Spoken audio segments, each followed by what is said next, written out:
Good morning friends, so welcome to the prelims booster session. आज का पहला topic है स्टैंड अप इंडिया स्कीम। तो अभी 6 साल हो गए हैं स्टैंड अप इंडिया स्कीम को, तो पीएम मोदी ने अप्रिशिएट किया है कि ये स्कीम ने अच्छा परफॉर्मेंस किया है। तो ये स्कीम 2016 में लॉन्च की गई थी सेंट्रल गवर्नमेंट द्वारा, ताकि जो SC ST और विमेन एंटरप्रेन्योर्स हैं उनको हेल्प किया जा सके और उनमें एंटरप्रेन्योरशिप जो है उसको प्रमोट किया जा सके। तो ये जो स्कीम है, ये सपोर्ट जो फाइनेंशियल सपोर्ट देती है सिर्फ ग्रीन फील्ड एंटरप्राइज के लिए देती है। मतलब जो आपने सबसे पहली बार बिजनेस शुरू किया, ऐसा नहीं कि आपका बिजनेस कोई चल रहा था वो खत्म हो गया या लॉस मेकिंग है तो उसके लिए आप लोन ले लो, ये उसके लिए नहीं है। ये ग्रीन फील्ड एंटरप्राइज, न्यू कोई बिजनेस आप शुरू करते हो अगर मैन्युफैक्चरिंग सेक्टर में, सर्विसेज में, ट्रेडिंग में, या फिर इवन कुछ एक्टिविटीज़ जो एग्रीकल्चर से रिलेटेड है उसमें भी जो है आपको सपोर्ट मिलता है। ठीक है, तो डिपार्टमेंट ऑफ फाइनेंशियल सर्विसेज जो मिनिस्ट्री ऑफ फाइनेंस के अंडर आता है वो इसको इंप्लीमेंट कर रहा है। अब इसके फीचर्स क्या है? फीचर्स इसके हैं कि 10 लाख से 1 करोड़ तक का लोन मिल जाता है SC ST बोरोवर को या फिर एक वेमेन बोरोवर को, और हर शेड्यूल कमर्शियल बैंक की एक ब्रांच को कम से कम एक लोन देना ज़रूरी होता है। ठीक है, अब जो है इसमें सिड भी जो है वो गाइडेंस देता है प्रोस्पेक्टिव एंटरप्रेन्योर्स को, ताकि वो जो है अपना बिजनेस एंटरप्राइज चला सकें। अब इसकी एलिजिबिलिटी क्या है? 18 साल से ऊपर होना चाहिए, सिर्फ ग्रीन फील्ड उनका प्रोजेक्ट होना चाहिए, पहली बार मतलब वो बिजनेस कर रहे हो। नॉन इंडिविजुअल अगर एंटरप्राइजेज हैं तो 51% जो शेयर होल्डिंग है और कंट्रोलिंग स्टेक जो है वो SC ST या फिर विमेन एंटरप्रेन्योर के हाथ में होना चाहिए। कोई वो बैंक में उन्होंने कभी डिफ़ॉल्ट नहीं किया होना चाहिए किसी पर पुराने लोन के लिए। और जो 15% मार्जिन मनी क्या होती है? मार्जिन मनी मतलब जैसे आप डाउन पेमेंट करते हो ना, आप अगर 10 लाख की कार खरीद रहे हो तो उसमें आप 1 लाख की डाउन पेमेंट कर रहे हो, तो उस जैसे मतलब उसमें 10% मार्जिन मनी हो गया। तो इसमें कहा है कि 15% जो है मार्जिन मनी होना चाहिए। ठीक है, अब परफॉर्मेंस कैसी रही है इसकी? 30,000 करोड़ के आसपास के लोन जो है वो टोटल सैंक्शंस हुए हैं, और 1,08,250 विमेन एंटरप्रेन्योर्स को आज तक की स्कीम जो है हेल्प दे चुकी है। ठीक है, नेक्स्ट टॉपिक है bill to ban funding of weapons of mass destruction. तो एक्सटर्नल अफेयर्स मिनिस्टर जो है उन्होंने लोकसभा में बिल पेश किया है कि वेपन्स ऑफ मास डिस्ट्रक्शन और डिलीवरी सिस्टम्स को फंड करने के लिए जो है उसको प्रोहिबिट किया जा रहा है। वेपन्स ऑफ मास डिस्ट्रक्शन क्या होते हैं? कोई भी हो सकते हैं, न्यूक्लियर हो सकते हैं, बायोलॉजिकल हो सकते हैं, केमिकल वेपन्स हो सकते हैं, जिनको हम NBC कहेंगे। ठीक है, तो हमारा इंडिया का जो लॉ है 2005 का वेपन्स ऑफ मास डिस्ट्रक्शन के लिए, तो वो बायोलॉजिकल वेपन्स को भी डिफाइन करता है, केमिकल वेपन्स को भी डिफाइन करता है। बायोलॉजिकल वेपन्स को वो कहता है कि माइक्रोबियल या कोई बायोलॉजिकल एजेंट्स का कोई वेपन हो, और केमिकल वेपन्स में वो कहता है कोई टॉक्सिक केमिकल्स हो, तो उनको जो है अगर आप वेपनाइज कर रहे हो तो वो आप अलाउड नहीं है। ठीक है, तो ये बिल क्यों लाया गया? बिल इसलिए लाया गया क्योंकि जो हमारा अभी WMD वाला जो एक्ट है 2005 का, वो सिर्फ मैन्युफैक्चरिंग को बैन कर रहा था। ठीक है, लेकिन अब जो अमेंडमेंट लाई गई है उसके अंदर क्या कहा गया है कि फंडिंग को भी बैन किया जा रहा है, कि आप कोई फंड भी नहीं कर सकता WMDs को। ठीक है, तो सेंट्रल गवर्नमेंट अगर किसी को पता लगता है कि कोई फंडिंग कर रहा है तो उसकी असेट्स को फ्रीज कर सकते हैं, और जो है यूनाइटेड नेशन सिक्योरिटी काउंसिल के मैंडेट के हिसाब से ही हमने ये लॉ जो है लेकर आए हैं। ठीक है, तो चेंजेस क्या क्या हैं इसके अंदर? जैसे 124A जो है इसके अंदर डाला जा रहा है, ताकि कोई भी फाइनेंशियल एक्टिविटी जो है किसी भी पर्सन की WMD से रिलेटेड उसको फ्रीज़ किया जा सके, और गवर्नमेंट फंड्स भी उनके अटैच भी कर सकती है, उनकी प्रॉपर्टी को भी सीज़ कर सकती है। ठीक है, सो नेक्स्ट हमारा टॉपिक है लिंगराज टेम्पल ऑर्डिनेंस 2022। तो भी सेंट्रल गवर्नमेंट ने जो है 11th सेंचुरी में बनाए गए लिंगराज टेम्पल जो कि भुवनेश्वर में बना था, उसके एसोसिएटेड जो है उड़ीसा गवर्नमेंट के और टेम्पल ऑर्डिनेंस को जो है वो कहा है कि वो जो है अनकॉन्स्टिट्यूशनल है, क्योंकि वो स्टेट लेजिस्लेचर वो ऑर्डिनेंस नहीं जो है वो बिल नहीं पास कर पाएगी। ठीक है, क्यों बोला उन्होंने? क्योंकि उन्होंने कहा है कि जो एमएसआर एक्ट है, ancient monuments and archaeological sites and remains act, जो कि सेंट्रल गवर्नमेंट का एक्ट है, उसके अंदर वो डोमेन में वो पावर्स हैं जो कि लिंगराज टेम्पल ऑर्डिनेंस लेके आना चाहता है। ठीक है, तो लिंगराज टेम्पल थोड़ा सा पहले पढ़ लो कि डेडिकेटेड टू शिवा है, one of the oldest temples हैं, कलिंग आर्किटेक्चर को रिप्रेजेंट करता है। ठीक है, और सोमावंशी डायनेस्टी के जो किंग्स हैं उन्होंने इसको बनाया था। ठीक है, जो कि ऑफ कोर्स बाद में गंगा रूलर्स भी बने, और फिर अब ये ड्यूला स्टाइल में बनाया गया है। इसमें विमान मतलब जो आपका स्ट्रक्चर होता है जो कि सेंक्टम के ऊपर बना होता है, फिर जगमोहन मतलब जो असेंबली हॉल, नाट मंदिर मतलब फेस्टिवल हॉल, और भोग मंडप होता है मतलब हॉल ऑफ ऑफरिंग। ठीक है,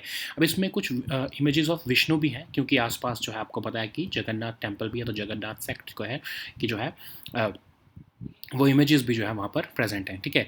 तो ये जो ऑर्डिनेंस लाया गया है इसके अंदर एक तरह से डेवलपमेंट प्लान है उस एरिया का, जो आपकी लिंगराज टेम्पल के आसपास का। उसमें कहा गया है कि वहाँ के आसपास की 9 साइट्स को प्रिजर्व करने के लिए जो है ये डेवलपमेंट प्लान जो है वो लेके आया जा रहा है, और रिपेयर्स और उसके अंदर जो है रिपेयर्स से रिलेटेड एक्टिविटीज़ भी उसके अंदर प्लान की जा रही है, रोड डेवलपमेंट प्लान की जा रही है। तो अब उसी को लेकर ही जो है सेंट्रल गवर्नमेंट ने अपोज किया। Central government ministry of home affairs ने बोला है कि बहुत से ऐसे सेक्शंस है इस ऑर्डिनेंस के अंदर जो कि कन्फ्लिक्ट में आते हैं एमसर एक्ट के, ठीक है। क्योंकि अगर सेंट्रल एक्ट कहीं पर आता है तो उसके खिलाफ आप स्टेट अपने कोई एक्ट नहीं ला सकती, ठीक है। अगर कन्फ्लिक्ट होता है तो सेंट्रल एक्ट जो है वो प्रिवेल करेगा। तो अब रिपेयर और कंस्ट्रक्शन ऑफ न्यू बिल्डिंग्स जो प्रपोज की जा रही हैं इस ऑर्डिनेंस के अंदर वो पॉसिबल नहीं है, क्योंकि जो है सिर्फ नेशनल मॉन्यूमेंट्स अथॉरिटी ही उसको अलाउ कर सकती है, और ये ऑर्डिनेंस जो है वो अपने आप जो है एक बिल बनाकर या लॉ बनाकर जो है वो न्यू बिल्डिंग्स की कंस्ट्रक्शन या रिपेयर की बात कर रहा है, ठीक है। नेक्स्ट हमारा टॉपिक है करंट अकाउंट डेफिसिट। तो इंडिया जो है उन्होंने अभी इंडिया ने 1.2% ऑफ जीडीपी का करंट अकाउंट डेफिसिट रिकॉर्ड किया है अप्रैल से दिसंबर के पीरियड में, because of steep increase in trade. जो हमारा ट्रेड डेफिसिट है उसमें स्टीप इंक्रीज देखने को मिला, उसकी वजह से हमारा करंट अकाउंट डेफिसिट इंक्रीज हो गया है, ठीक है। तो अब इंडिया के जो फॉरेन एक्सचेंज है वो भी बहुत ज़्यादा राइज हुए हैं, ठीक है। 63.5 बिलियन डॉलर का जो है वो राइज देखने को मिला है हमको अप्रैल से दिसंबर 2021 के पीरियड में। लेकिन जो रशियन इन्वेजन ऑफ यूक्रेन हुआ उससे थोड़ी फ्लक्चुएशंस भी हमको देखने को मिली है। तो हम बेसिक टॉपिक्स देखते हैं। पहला हमारा है कि करंट अकाउंट क्या होता है। करंट अकाउंट जो है हमारी हर गवर्नमेंट मेंटेन करती है, उसमें करंट जो है कैरेक्टर की ट्रांजैक्शंस जो है वो दिखाई जाती हैं। जैसे कौन सी होती हैं, export, import, interest payments, private remittances, transfer. इसको मेंटेन कौन करता है, सेंट्रल बैंक जो होता है कंट्री का वो मेंटेन करता है। तो अब जो आपका करंट अकाउंट होता है इसमें ट्रेड बैलेंस और इनविजिबल ट्रेड ये दो कॉम्पोनेंट्स होते हैं, ठीक है। तो जो हमारा ट्रेड बैलेंस है मतलब इंपोर्ट और एक्सपोर्ट का बैलेंस वो हमारा नेगेटिव रहा है इस बार, रिसेंटली बहुत ज़्यादा नेगेटिव था। जबकि हमारा इनविजिबल जो ट्रेड है वो पॉजिटिव है, लेकिन हमारा जो ट्रेड बैलेंस था वो इतना नेगेटिव था कि वो उसको जो है न्यूट्रलाइज नहीं कर पाया, इसलिए हमारा करंट अकाउंट जो है वो डेफिसिट आ रहा है इस बार, ठीक है। तो इंडिया कभी करंट अकाउंट सरप्लस रहा है, यस। हम साल 2000 से लेकर साल 2003 तक हम करंट अकाउंट सरप्लस रहे हैं। इवन अभी जो हमारा 2020 का साल था उसमें भी हमने करंट अकाउंट सरप्लस जो है वो दिखाया after a period of 17 years, ठीक है। अब हम कैपिटल अकाउंट भी देख लेते हैं इसी बहाने। तो कैपिटल अकाउंट क्या होता है, जिसमें कैपिटल अकाउंट की ट्रांजैक्शन जो है रिकॉर्ड की जाती हैं, जैसे एक्सटर्नल लैंडिंग या borrowing, foreign currency deposits of bank, external bonds जो गवर्नमेंट ऑफ इंडिया इशू करती है, FDI, FPI, security market investment of QFIs. तो ये सारी चीज़ें जो हैं वो इसमें रिकॉर्ड की जाती हैं कैपिटल अकाउंट में, ठीक है। इसमें कोई डेफिसिट या सरप्लस नहीं होता, ठीक है। सो अब बैलेंस ऑफ पेमेंट्स क्या होता है, अगर आपका कैपिटल अकाउंट और करंट अकाउंट का बैलेंस जो है वो नेगेटिव आ गया तो इसका मतलब क्या हुआ कि आपकी जो आउटसाइड वर्ल्ड के साथ ट्रांजैक्शंस हो रही हैं वो नेगेटिव में जा रही हैं, तो उसको आप कहोगे कि बैलेंस ऑफ पेमेंट क्राइसिस आ गया है, ठीक है। लेकिन अगर ये पॉजिटिव में है तो हमारा सरप्लस चल रहा है, मतलब बैलेंस जो हमारा ट्रेड बैलेंस है वो हमारा पॉजिटिव में चल रहा है, ठीक है। तो ये एक तरह से net outcome of current and capital account of economy जो है वो आपका बैलेंस ऑफ पेमेंट्स दिखाता है, ठीक है। पॉजिटिव जो होगा तो जितना भी पॉजिटिव है वो सारा जो है वो सेंट्रल बैंक के पास पैसा चला जाएगा और वो फॉरेन एक्सचेंज रिजर्व्स में हमारे ऐड हो जाएगा। अगर वो नेगेटिव है तो समझ लो हमको फॉरेन एक्सचेंज रिजर्व्स में से पैसा निकाल कर उसको पॉजिटिव करना पड़ेगा, ठीक है।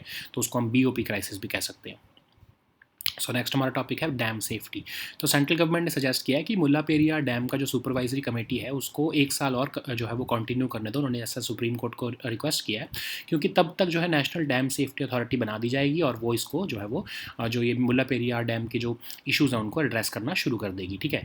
तो आपको पता है डैम सेफ्टी एक्ट जो है वो पास हो चुका था और वो एक तरह से हमको कॉम्प्रिहेंसिव सर्वेलेंस, इंस्पेक्शन या ऑपरेशन और मेंटेनेंस की पावर देता है नेशनल डैम सेफ्टी अथॉरिटी को, ताकि वो जो जितने भी कंट्री में डैम्स हैं एक पर्टिकुलर हाइट से ऊपर के जो डैम्स हैं उनको जो है वो रेगुलेट कर सके, उनकी सेफ्टी का ध्यान रख सके, ठीक है।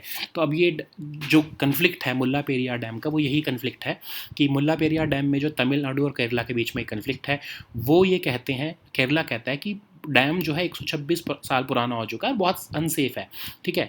और लेकिन तमिलनाडु कहता है नहीं, डैम तो बहुत स्ट्रांग है और इवन इसकी अब हाइट भी हमको बढ़ाकर 152 फीट कर देनी चाहिए, ठीक है। तो ये दोनों स्टेट्स के अंदर डिस्प्यूट है। तो पहले तो देखते हैं कि मुल्ला पेरियार डैम का की बेसिक्स क्या है, ठीक है। तो आपको पता है कि मुल्लायार और पेरियार रिवर्स पर के कॉन्फ्लुएंस पर ये डैम बनाया गया है केरला में, इडुक्की डिस्ट्रिक्ट में है ये डैम केरला के अंदर, लेकिन इसको ऑपरेट और मेंटेन कौन करता है, तमिलनाडु गवर्नमेंट, ठीक है। तो इसमें होता क्या है कि जो वेस्ट फ्लोइंग रिवर है पेरियार उसको ईस्टवर्ड जो है वो डाइवर्ट किया जा रहा है इस डैम को बनाकर, ताकि जो एरिड रेन शेडो रीजन है तमिलनाडु के वहाँ पर पानी पहुँचाया जा सके। तो अब देखते हैं कि डैम सेफ्टी एक्ट में क्या ऐसे प्रोविजंस होंगे जिससे कि मुल्ला पेरियार डैम का जो डिस्प्यूट सॉल्व हो जाएगा, सेफ्टी उसकी इंश्योर हो पाएगी। तो अब उसके अंदर एक्ट के अंदर ही प्रोविजंस हैं कि surveillance, inspection, operation and maintenance of all specified dams जो है वो कंट्री में देख सकते हैं। 15 मीटर से हाइट से बड़े जो भी डैम्स हैं उन सब के ऊपर जो है डैम सेफ्टी एक्ट के प्रोविजंस लागू होंगे। तो उसके लिए national committee on dam safety बनाई गई है, जो कि पॉलिसीज़ बनाएगी, रेगुलेशंस जो है रिकमेंड करेगी कि कैसे डैम सेफ्टी के स्टैंडर्ड्स को हम मेंटेन रख सकते हैं। फिर नेशनल डैम सेफ्टी अथॉरिटी जो होगी वो इन पॉलिसीज़ को इम्प्लीमेंट करने का काम करेगी। ऐसे ही स्टेट लेवल पर भी ये state committee on dam safety और स्टेट डैम सेफ्टी ऑर्गेनाइजेशन बनाई जा रही है, जो कि स्टेट लेवल में जो उनके जुरिस्डिक्शन में डैम्स आते हैं उनकी सर्वेलेंस, इंस्पेक्शन, मॉनिटरिंग, ऑपरेशन और मेंटेनेंस करेगी। ठीक है, so now let us see all these topics in English. So the first topic is Stand Up India scheme. So on the 6th anniversary of Stand Up India scheme, PM Modi has appreciated this initiative of the government to channelize India's entrepreneurial energy. So actually this scheme was launched in April 2016 by the central government, and it provides recognition to the challenges faced by SC, ST and women entrepreneurs. That's why it wants to promote entrepreneurship amongst women, SCs and STs. So it only provides support for a greenfield enterprise. Okay, if you're starting a new business in some in manufacturing, services, trading sector, or any activity right to agriculture, only then you can avail the scheme benefits. Okay, so the Department of Financial Services is implementing this scheme, and it comes under, of course, the Ministry of Finance. So what are the features of the scheme? So banks loan between 10 lakh and 1 crore rupees can be taken by SC, ST and women entrepreneurs, and every branch has to of any scheduled commercial bank have to give at least one loan each to these beneficiaries. Okay, so SIDBI is also the provider of guidance to these prospective entrepreneurs. So who are eligible for these loans? So any SC, ST or women entrepreneurs who are above the age of 18 years are eligible for this loan, and they can only take the facility for greenfield projects. Okay, so which basically means that it should be the first time venture of that beneficiary. Okay, so in case of non-individual enterprise, 51% of the shareholding and controlling stake should be held by either the SCST or a women entrepreneur. Okay, so borrowers should not also be in default to any bank or financial institution, and the scheme also envisages up to 15% margin money. So margin money is basically the down payment that you make for a loan. Okay, so 15% has to be given by the beneficiary. Okay, so what has been the performance? So by March 2022, 30,000 crore plus loan has been sanctioned to, and the almost 1,08,250 women entrepreneurs have received the benefits. Okay, so the next topic is bill to ban funding of weapons of mass destruction. So External Affairs Minister has introduced this weapons of mass destruction and the delivery systems.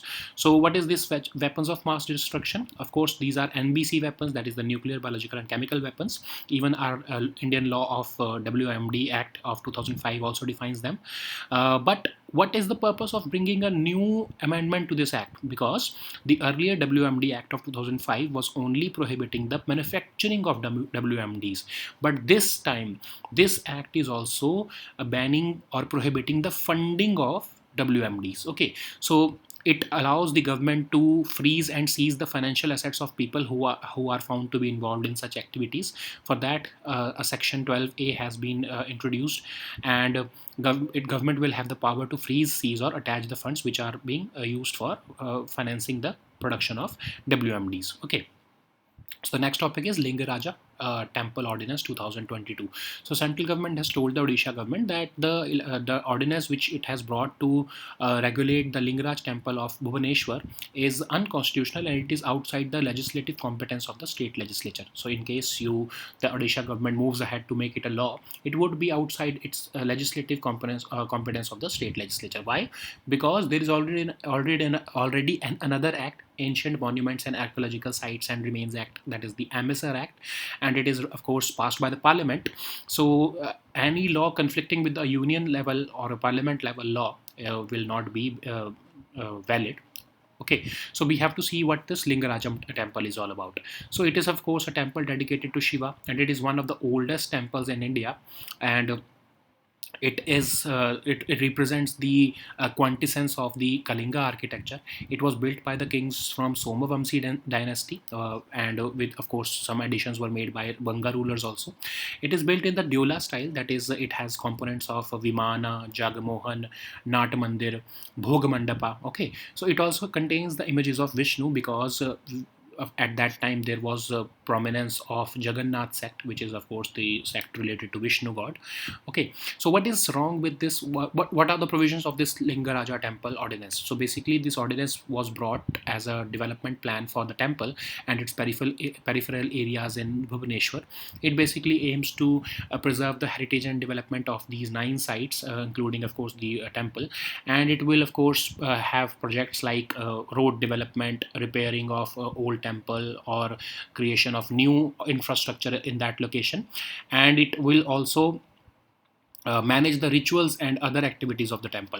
So that's why the Home Ministry has said that several sections of the proposed ordinance were in conflict of the Amsar Act, and Amsar Act actually provides for the preservation of ancient and historical monuments. So a parallel law by the state cannot be made. Okay, so this ordinance is also providing for repair and construction of new buildings, and that is also not allowed, because as per Amsar Act, only National Monuments Authority can allow such constructions. Okay, so the next topic is current accounts deficit. So according to the latest RBI data, India has recorded a current account deficit of 1.2% of GDP between April to December 2021. So because there has been a steep increase in trade deficit, that's why we have witnessed this current account deficit.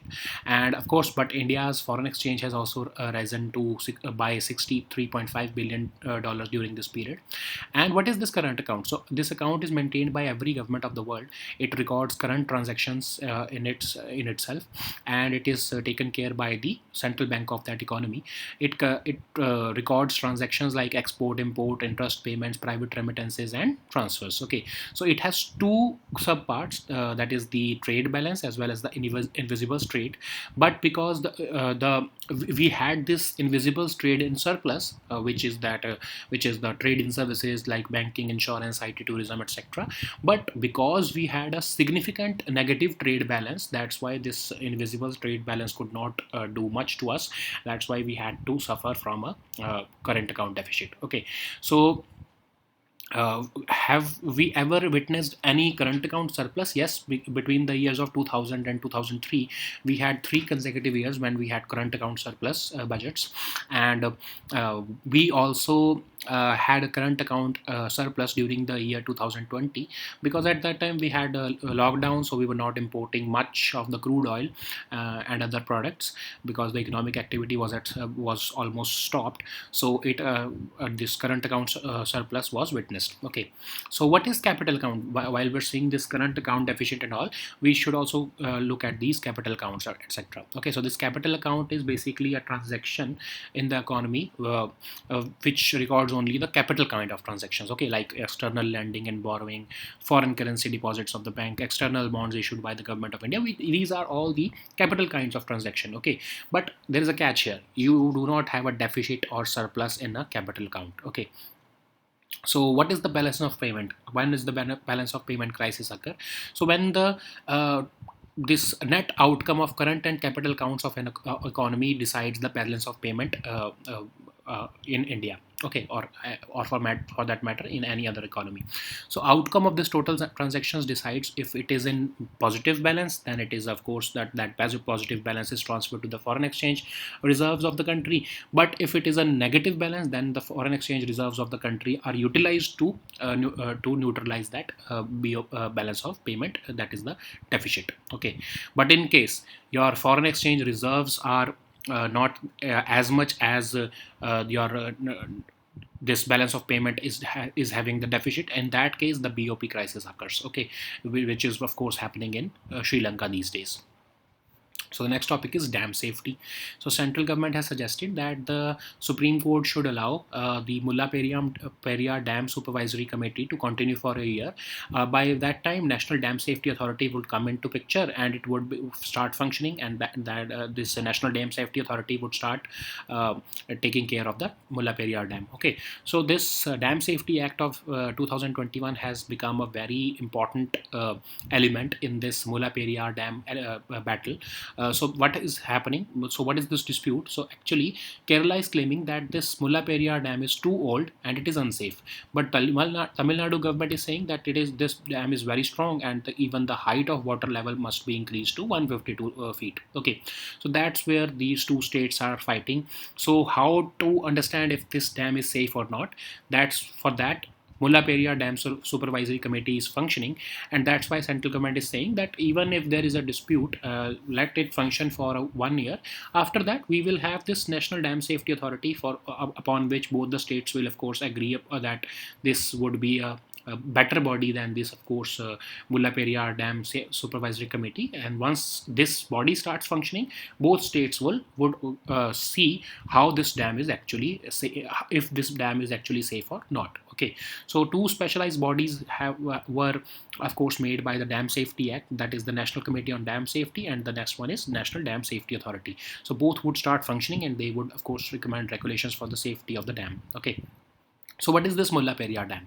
So it is located on the confluence of Mullayar and Periyar rivers in Kerala's Idukki district. So actually it is located in Kerala, but it is operated and maintained by the Tamil Nadu government. So the dam is made to divert the waters of west flowing river Periyar eastward to the arid regions of the state of Tamil Nadu. Okay, so that's why there is a battle, because Kerala does not want this dam to be extended, and it does not want it does not want Tamil Nadu to increase the height of the dam, because Kerala is contending that it will put the lives of the people who are living nearby this dam at stake. Okay, but of course Tamil Nadu is saying that this dam is fine, and it would even be wise to increase the height of the dam. Okay, so anyways, what are the features of the Dam Safety Act? Of course, this act provides for surveillance, inspection, operation, and maintenance of all specified dams across the country.